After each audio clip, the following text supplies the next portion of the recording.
Hello there, this is Bick Benedict. We're playing DMC Devil May Cry Definitive Edition, and this is my Dante Must Die video guide and walkthrough for the aforementioned title.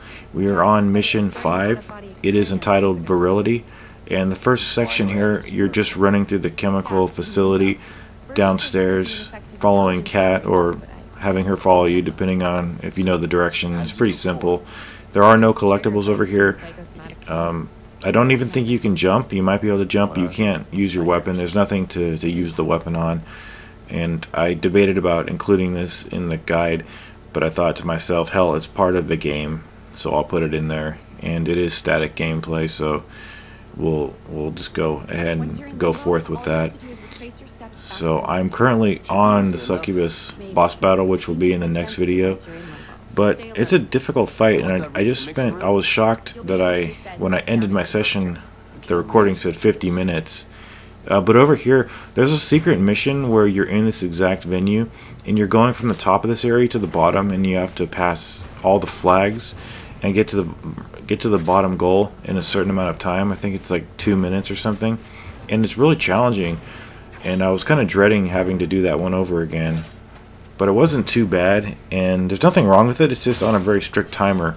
And I don't know what the title of the secret mission is, but if you know what it is and or you enjoy it or hate it, just let me know, because I'm interested who likes what. And I thought that was pretty interesting. The secret missions are really no big deal.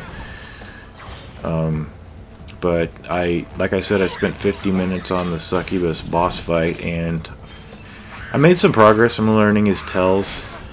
And it's not that I can't beat him, because obviously anybody can beat anything in this game with enough items, but I'm not using items. So that's what I kind of harkens back to what I said in the previous video about my not liking playthroughs. I don't like watching them. Part of it is, for another reason, is just how would I make that into a playthrough if for 50 minutes I was only failing. Like, why would anybody want to watch that? I mean, maybe somebody would, but it is. And then, you know, uploading a 50-minute video, that takes a long time. And so, you know, if you like playthroughs, or if you make playthroughs, it's nothing on you. It's just my personal preferences. I don't like playthroughs. I don't like watching them.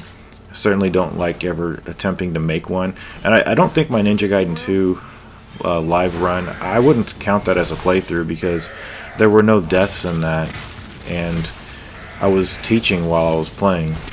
So I just want this strictly to be a walkthrough channel. But it does kind of beg the question of how do you make a bunch of failures into like a playthrough?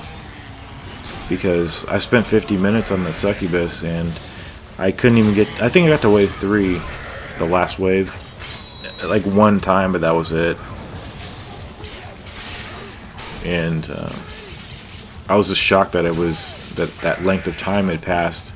Usually that length of time passes when I'm getting really obsessed with trying to beat something. So I'll be trying to bring you that to the best of my ability. So we got the parry on that guy. We're gonna smash and bash, and I think over here I will be premiering the triangle attacks on these guys, possibly in the air, but I think I'm going to be doing the roulette spin exclusively, but we'll have to see in this next guy. So if you do feel that is a cheap strategy, I can't do anything about that, because that happens all too often to me. I can't tell you. They have surprising amount of range with their chainsaws. So yeah, it looks like I'm doing the roulette spin. I love the roulette spin. So we've got a brawler down here. I think I mentioned in the last video that I don't know enemy names. I know some of the names, and I do not think that this guy is accompanied by anything else, except he did have those butchers, and that's it. There's no more enemies spawning after him. I thought possibly a witch spawned, but she doesn't. And I did find a couple of lost souls over here. I did find the lost soul that I was looking for in mission 1. It was actually right after the roller coaster area. Right after that, you take a left, and you can latch onto some some grip points. So we're going to come on over here now. I think there is a... Whenever there's long halls, like long hallways, they usually throw one of these enemies over here, which I think there is one.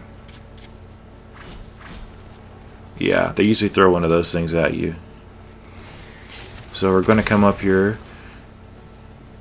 And the location of one of the lost souls up here, they moved after this fight. I'll show you in which general direction it was. But we've got some winged demonic cherubs over here. I'm not sure what the hell they are, but the shotgun works well on these guys. And I can see a lot of people thinking that this game is boring, but to me it's a fun challenge. And the last time I did this guide, the soul over there to the right is only on the previous version. So when you drop down over here, you're gonna have 3 more of these winged enemies to dispatch. And then we'll be facing some of the rage hounds coming up, the red ones. But I'm just gonna. You'll see what I'm gonna do. It's cheap. It is really cheap, but I like to do it. So when you come up here, you'll have some spiders, and then these guys over here. I just wanted to see if I could get away with this, and you can. That's not what it was, but this right here. Just pull these guys into the chasm, and then they're dead. That is cheap. I will admit that is cheap. However, you guys made a definitive version. You should have not let me do that. So that's not my bad. But you see the guy, the red guy right there, the red skeleton? He's usually preoccupied with igniting the floor with fire. So go to town on him with hits. I mean, it seems like he exclusively does that move where he just lights the ground on fire. But this is a pretty hard section because we've got a Dream Runner coming in. But these guys here can just be used to build up your Devil Trigger. And if you need to use a Devil Trigger on the... See, the Dream Runner started Devil Triggering up ahead, so I figured that if he's going to do that shit, then I'll do it too. And I have to say, remapping the Devil Trigger to down on the D-pad is much more helpful than having it on L3 and R3, because whenever I click down these 2 buttons, it very seldom worked. So we've got some lackeys accompanying this guy. Get your parries in with the charged Erxes. That is like the dumbest name for a fucking weapon. Like, whenever you make a weapon, it shouldn't be so hard to pronounce by people. But anyway, I'm just nitpicking. Sorry about that. Looks like we got a parry. However, we need to not take damage, otherwise our buff will fade.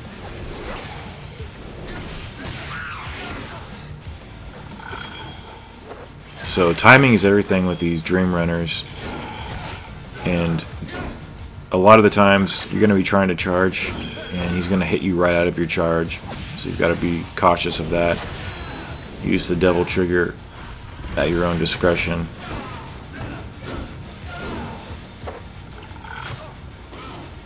Just a very fast, agile enemy, but in this version what they've done is they've limited the amount of times that he goes into his portal, which I think they knew people were exploiting the Demon Evade when he leaps out of it to do the Demon Evade. But since it's even harder to do the Demon Evade, even harder for me to talk these days. Anyway, so I'm going to go directly to the goal over here. It's going to be some more of these flame wheels. Dispatch them, as I mentioned before, with proximity and the shotgun. And just watch out for the pools of acid here. And the thing about the bosses in this game is you can use items on them, but they never start you out with Devil Trigger because they don't want you to completely compromise the integrity of the fight by using the Devil Trigger and just ruining the fight and healing with the Devil Trigger and just exploiting the ability of being overpowered on a boss. I understand that.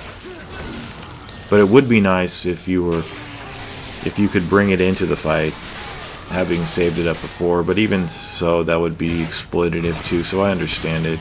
And it can be built up during the fight so that we can use it, you know, at somewhere down the line we can use it a little bit. And it does help to fill you up and deal massive damage on him. So this will be the last fight in here.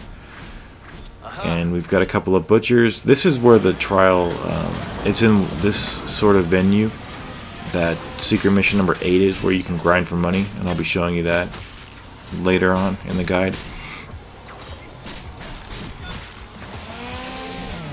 So, okay, now I am premiering the standard triangle attacks in the air. So what I've done is I've launched him, I've hooked him, and then I do four triangle attacks, and then the 4th triangle attack hits him away from me, but that's not a problem since I can grab him. Now the issue here is that he's devil triggered, but he doesn't have too much HP at this point, so we're just gonna finish him off and then get ushered into this wave here. Now, did you see how I was in one spot and then in another? That's because I'm editing out every single little cutscene in between the fights, and I was gonna do that even though I knew that YouTube might be on the lookout, so to speak, with their bots for new games such as this. But I was gonna do that anyway and be really anal about the edits, because I don't think I was last time, but I could be wrong, because that's usually how I am. So we're using the Aquila here to do area damage and multi-hit damage. So consult your moves list, and it's just one of the basic moves. I think it's just L2 plus triangle, I think. L2 plus O. Try L2 plus triangle, delay triangle, or OO, delay O. So we've got a brawler here and presumably a checkpoint. Most definitely a checkpoint. They're good about the checkpoints in this game, but there are a couple where they're wanting. So when you dispatch the harpies, you can deal with this guy one-on-one, take him down, get your demon evades, mind that you don't get damaged, and then this guy will be the last guy that we need to deal with, and that will be on the boss chapter. The boss is at the end of the chapter. We have to get to him. So there is also a trophy in the next chapter for killing all the enemies before the timer runs out, but you'll probably need to do that on a lower difficulty. Take care.